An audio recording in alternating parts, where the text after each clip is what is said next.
آپ صلی اللہ علیہ وسلم سے جب بھی کسی نے کوئی شے مانگی تو آپ نے کبھی لا نہیں کہا، کبھی لا ماں سوا اس کے کہ آپ نے اس کو کسی کی طرف پھیر دیا اس کی شان دکھانے کے لیے، اس کی شان دکھانے کے لیے یہ لا نہیں ہے، یہ بتانا ہے کہ میرے غلام اتنے کریم ہیں تو بتاؤ میں کتنا کریم ہوں گا، یہ اس لیے تھا صرف۔ جیسے حضور صلی اللہ علیہ وسلم کی بارگاہ میں ایک بندہ آیا، کہا حضور میں نے کھانا کھانا ہے، تو آپ خود بھی تو کھلا سکتے تھے،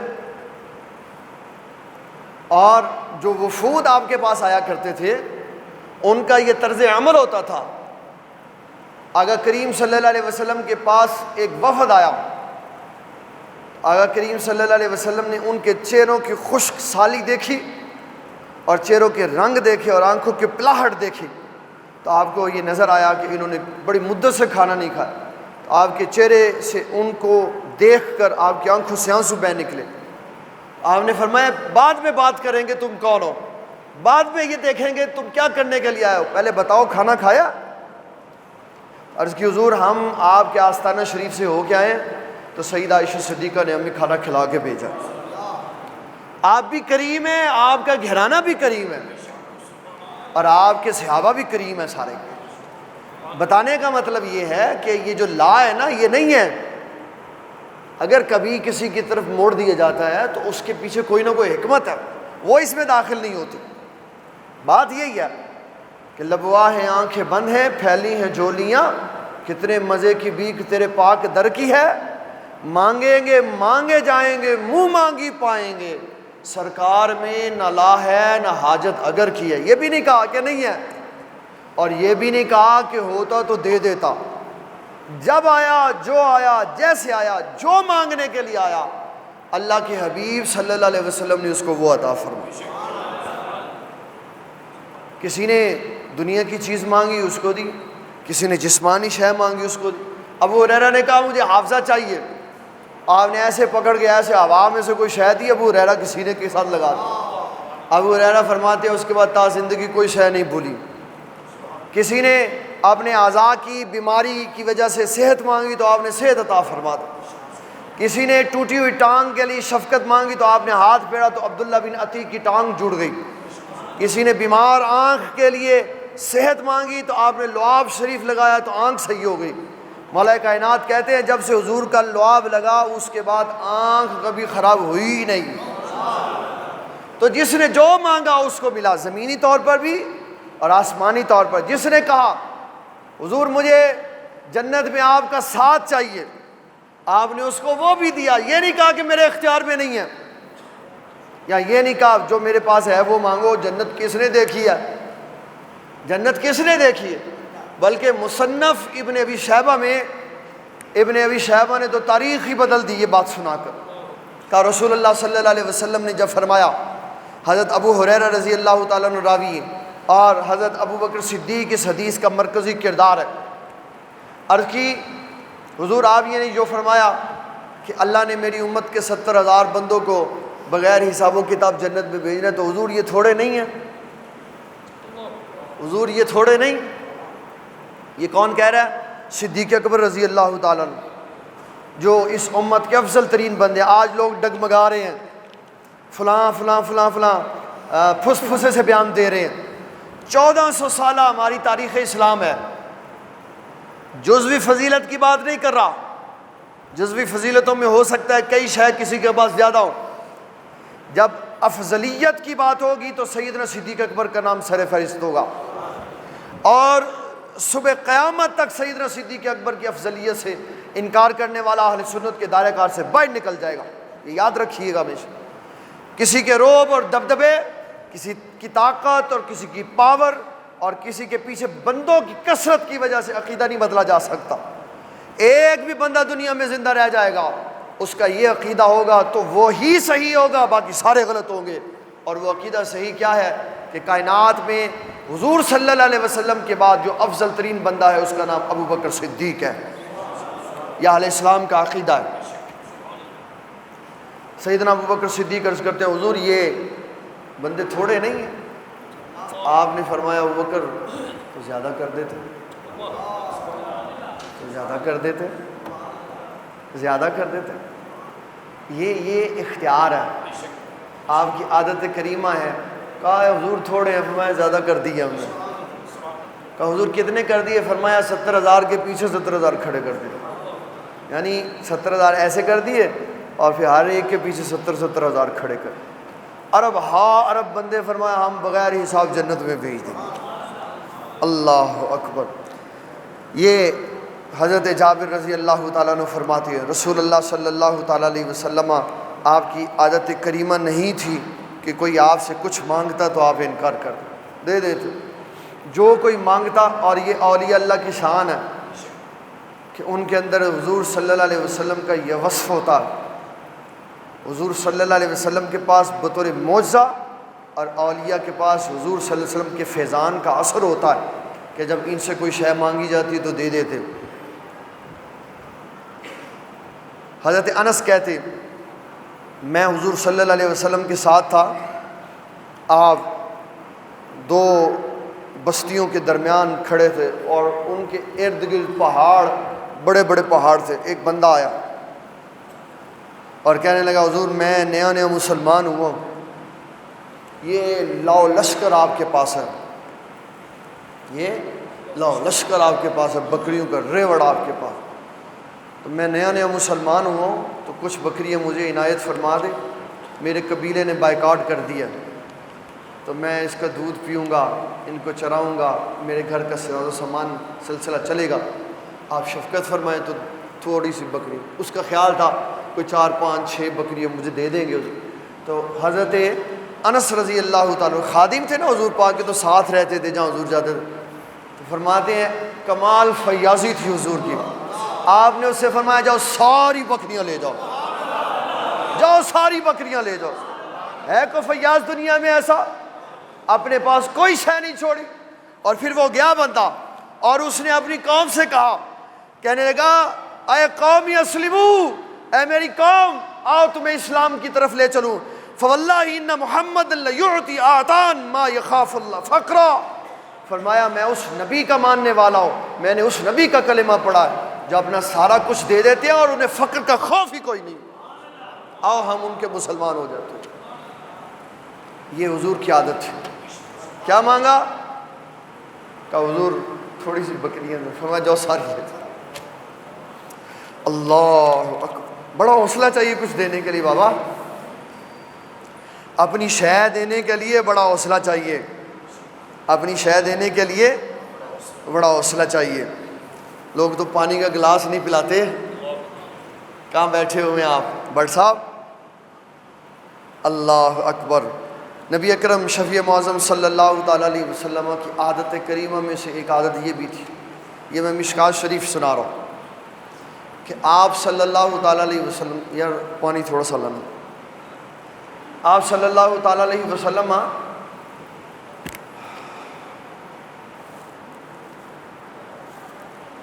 گفتگو میں لوگوں کو وقت دیتے تھے، جلد بازی نہیں کرتے تھے۔ ایک بندہ آپ سے بات کر رہا نا تو آپ اس سے بات قطع تلقی کر کے بات کرتا ہوا چھوڑ کے نہیں جاتے، اس کو موقع دیتے تھے وہ اپنے دل کی بات کہہ لے۔ آج یہ چیز بالکل ختم ہو گئی ہوئی ہے ہم سے، ہمارے پاس وقت ہی نہیں ہے لوگوں کو وقت دینے کا، اسی لیے تو لوگ کھڑے نہیں ہیں ہمارے ساتھ، اور جن کے ساتھ لوگ کھڑے ہیں وہ صرف رسول اللہ کے نام پہ کھڑے ہیں، ذاتی پہ نہیں کھڑے۔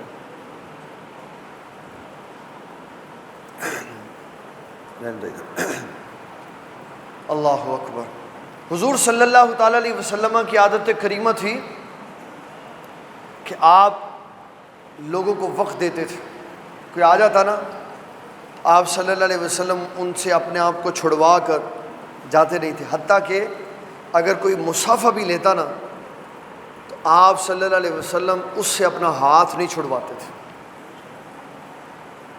ابھی آپ نماز کے بعد دیکھ لینا ہمارا ہاتھ کیسے ہم سلام لیتے ہیں، این ایس ایس ایسے، ایک سلام لیا، ایک سلام ایسے لیا ہے، کیسے وہ ہو گئے۔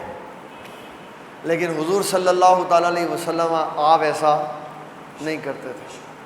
حدیث شریف میں آیا کہ ایک عورت مدینۃ المنورہ میں ایسی رہتی تھی جو اپنے حالات کی وجہ سے ایسی تھی جیسے دیوانی ہوتی ہے. کیا ہوتی؟ اور وہ اپنا غم کہنے کے لیے حضور پاک کے پاس آ جاتی تھی اور کہتی حضور میں نے تنہائی میں آپ سے بات کرنی.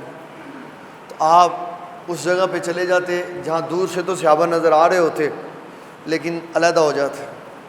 تو وہ جتنی دیر چاہتی حضور سے بات کرتی, آپ کبھی بھی اس سے علیحدہ نہ ہوتے. ہو دیوانی تھی. اب اس نے کیا کہنا تھا؟ آپ کہہ سکتے تھے تیرے ساتھ بات کرنے سے میرا وقت ضائع ہوتا. تو پھر ایسوں کی بات کون سنتا اگر حضور نہ سنتے تھے؟ جتنی دیر اس کو وقت چاہیے ہوتا حضور اس کو وقت دیتے. جب وہ خود جاتی تو پھر حضور صلی اللہ علیہ وسلم. بتاؤ کوئی ہے ایسا بندہ جو کسی کو اتنا وقت دے سکے؟ لوگوں کے پاس تو وقت ہی نہیں ہے دینے کے, اپنوں کو دینے کے لیے وقت نہیں ہے. اللہ اکبر اللہ. پھر نبی صلی اللہ علیہ وسلم کی عادت کریمہ کے بارے میں حضرت انس رضی اللہ تعالیٰ عنہ فرماتے ہیں نبی صلی اللہ علیہ وسلم آپ بخل نہیں کبھی بھی فرماتے تھے. لا تجدنی بخیلا. حضرت انس فرماتے ہیں میں نے حضور کو کبھی بخیل نہیں دیکھا. بخیل کا مطلب کیا ہوتا؟ فرمایا بخیل کا مطلب یہ ہے کہ شے ہو تو نہ دیں, شے ہو تو شے ہوتی آپ اس کو فوری طور پہ تقسیم کر دیں. اس کی ایک بہترین مثال حدیث بخاری میں آتی ہے. آقا کریم صلی اللہ تعالیٰ علیہ وسلم نماز عصر پڑھائی اور اٹھ کے چلے گئے. بھائی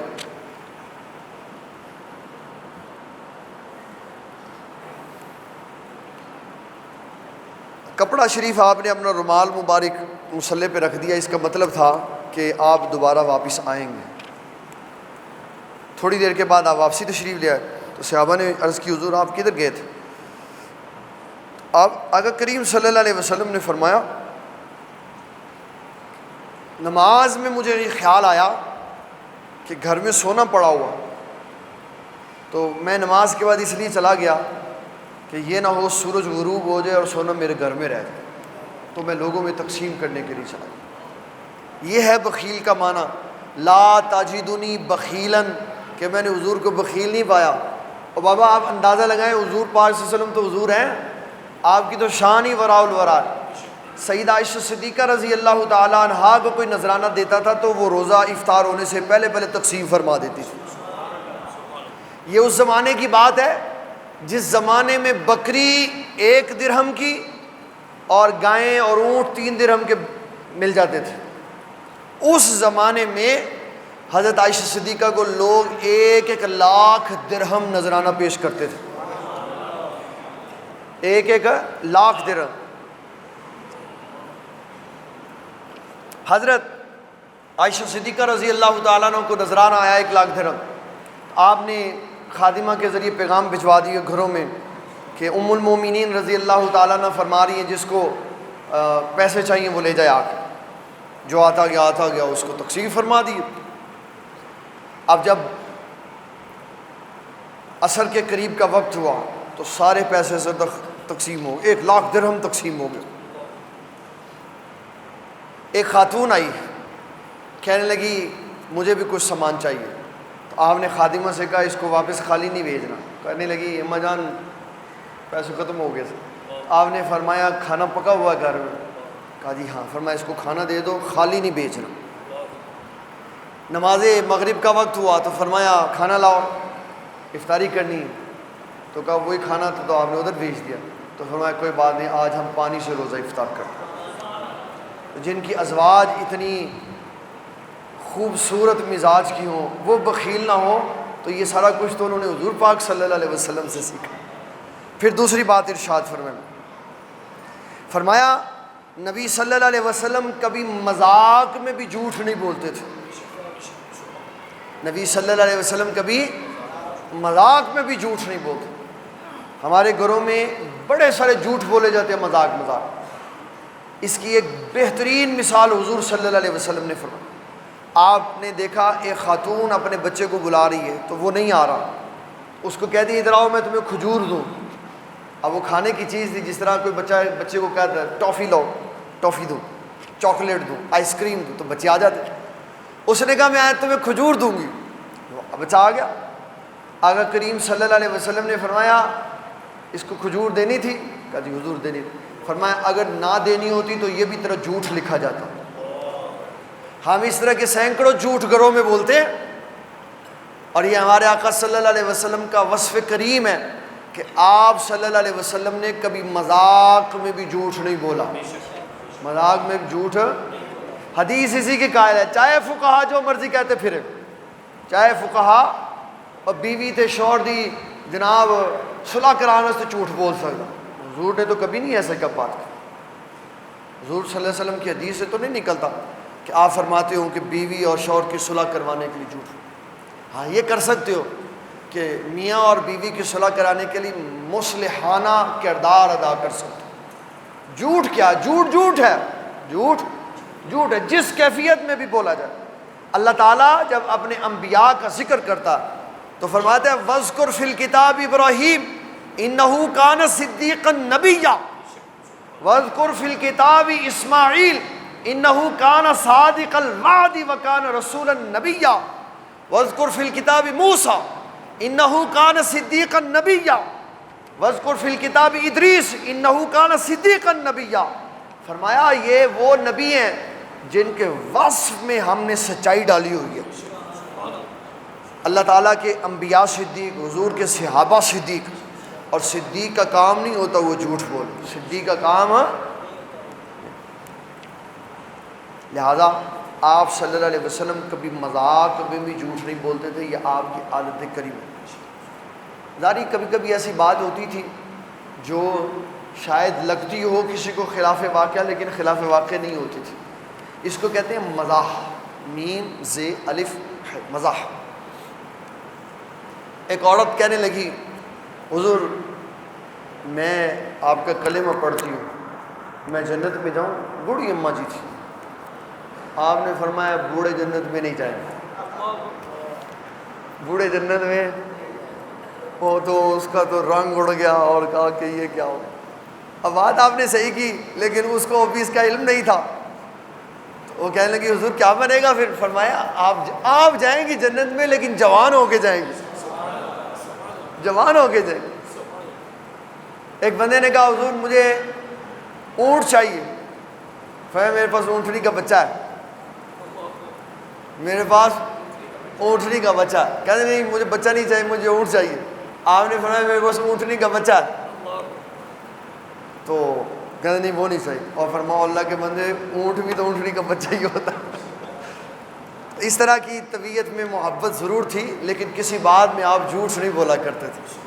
یہ بہت زبردست حضور پاک صلی اللہ علیہ وسلم کی عادت. اور پھر کتنا خوبصورت آپ نے جملہ ارشاد فرمایا جو سچا تاجر ہوگا، جو سچا تاجر ہوگا، تجارت میں سچ بولتا ہوگا، چاہے چیز تھوڑے داموں میں بکے یا زیادہ میں بکے. نقص والی ہو تو نقص بتا دے، عیب والی ہو تو عیب بتا دے، دروغ گوئی نہ کرے، فریب نہ کرے، سچی بات. حضور صلی اللہ علیہ وسلم فرماتے سچ بول کے تجارت کرنے والا قیامت والے دن نبیوں کے ساتھ کھڑا ہوگا. کتنا بڑا بس. لیکن تجارت میں الا ماشاء اللہ، الا ماشاء اللہ، الا ماشاء اللہ، جس کو اللہ توفیق بخشے صرف وہی سچ بولتا. لیکن زیادہ کوشش یہ تھی سامان بک جائے، سامان بک جائے. اور پھر دوسری طرف والی بات بھی بتا دی. فرمایا جھوٹ سے سامان ضرور بک جاتا، جھوٹ سے سامان ضرور بک جاتا ہے لیکن برکت کوئی نہیں ہوتی. سامان بھی بکے، برکت بھی ہو، اور قیامت والے دن نبیوں کے صف کے ساتھ بھی کھڑا ہو تو وہ سچ بولنے والا تاجر. تیسرے نمبر پر فرمایا نبی صلی اللہ تعالیٰ علیہ وسلم بزدل نہیں تھے. اللہ اکبر. حضور صلی اللہ علیہ وسلم زباناً بزدل نہیں تھے، دلیر آدمی تھے. حق بات کہتے ہوئے کسی سے جھجک محسوس نہیں کرتے. اور اس کی ایک مثال حدیث شریف میں آتی. ایک دن مدینۃ المنورہ میں بڑی خوفناک چنگاڑ کی آواز آئی. بڑے بڑے شیر دل بندے باہر نکلے. پھر تھوڑی دیر کے بعد ہمت کی صحابہ نے کہ چلو نکلیں دیکھیں باہر کیا ہوا. تو جب باہر نکلے تو نبی صلی اللہ علیہ وسلم اس اونٹنی پہ اس گھوڑی پہ بیٹھے واپس تشریف لا رہے تھے جس کے اوپر زین نہیں پڑی ہوئی تھی, اس کی پشت پہ بیٹھے ہوئے تھے اور آپ کے ہاتھ میں تلوار تھی. آپ نے فرمایا میں دیکھ آیا ہوں, خیر ہے, پریشان ہونے کی بات نہیں ہے, کہ جہاں کسی کا حوصلہ نہیں پڑتا تھا وہاں رسول اللہ صلی اللہ علیہ وسلم تنہا چلے جایا کرتے تھے. یہ آقا کریم صلی اللہ علیہ وسلم کی بہادری اور قوت کا ایک معیار تھا. پھر نبی صلی اللہ تعالیٰ علیہ وسلم کا ایک مزاج, ایک عادت کریمہ یہ تھی کہ آپ بچوں کے ساتھ بڑے شفیق ہوتے تھے. بچوں کے ساتھ بڑے, جب ملاقات ہوتی تھی تو دو کام ہوتے تھے. ایک بچے محبت اور حسن سلوک کرتے تھے, ایک واپسی آپ ان کے ساتھ حسن سلوک کرتے تھے. بچے حسن سلوک کیا کرتے تھے؟ بچے حسن سلوک یہ کرتے تھے کہ جب حضور پاک صلی اللہ علیہ وسلم سے مصافحہ کرتے, اور یہ جتنے بڑے لوگ ہیں جو کسی منصب پہ فائز غور سے سنیں, بالخصوص مذہبی شعبے سے تعلق رکھنے والے, اگر شاگرد ہیں تو بھی, اگر استاد ہیں تو بھی, اگر دکاندار ہیں, کاریگر ہیں تو بھی غور سے سنیے گا. جب بچے حضور صلی اللہ علیہ وسلم سے ملتے تو آپ صلی اللہ علیہ وسلم کے ہاتھ کا بوسہ لیتے, جواب میں نبی صلی اللہ علیہ وسلم ان کے گال کو تھپ تھپاتے تھے, اظہار شفقت فرماتا. ایسے میں نے اپنے ابا جی حضور رحمۃ اللہ علیہ سے اس کی پوچھی وضاحت, تو فرمایا وہ نبی اللہ صلی اللہ علیہ وسلم تھے. آج کے کسی بندے کے لیے یہ درست نہیں ہے اپنی عزت کو محفوظ رکھے. بھائی کے بیٹے, اپنے بیٹے اور بہن کے بچے, یہ تین فرد ایسے ہیں جن کے گال کے اوپر بندہ ہاتھ تھپ تھپاتے ہوئے لگا دے تو محبت ہے, غیر کے بچے کے گال پہ ہاتھ لگانے کو حرام سمجھے. اگر وہ ایسا نہیں کرے گا تو تیار رہے کل اس کے اوپر بدکاری کی تہمت لگنے والی. یہ پرسنل چیز ہے, لہذا کسی غیر بچے کے گال پہ کبھی زندگی میں ہاتھ نہیں لگانا چاہیے. یہ میں لڑکے کی بات سنا رہا ہوں. اگر آپ لڑکے ہیں, اگر آپ لڑکے ہیں, اگر آپ اس کی اور کسی جنس میں ہیں تو پھر تو اور ہی بات ہے.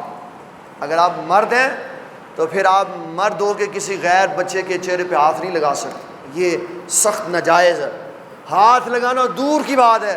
امام الائمہ کاشف الغمہ سراج الامہ امام ابو حنیفہ رضی اللہ تعالیٰ عنہ جب امام محمد پڑھنے کے لیے آئے, اس وقت نابالغ تھے, تو فرمایا دائیں طرف بیٹھ کے پڑھا کرو, سامنے نہ آیا کرو, کہ تیرے چہرے پہ میری نگاہ نہیں پڑنی چاہیے. یہ ہمارے ائمہ کا تقویٰ تھا کہ وہ رسول اللہ کی حدیث کے مطابق غیر بچہ جو اپنا نہیں ہے, بھائی یا بہن کا بیٹا نہیں ہے, اس کو سامنے بٹھا کر اس کے چہرے پہ نگاہ ڈالنے کو بھی حرام سمجھتے تھے. لہذا جتنے تقویٰ والے لوگ ہیں بچوں کے چہروں پہ گالوں پہ تھپ تھپانے سے بالکل گریز کریں. اگر نہیں کریں گے تو میں نے بتا دیا تیار رہیں, ان کی عزت کشی ہو سکتی ہے.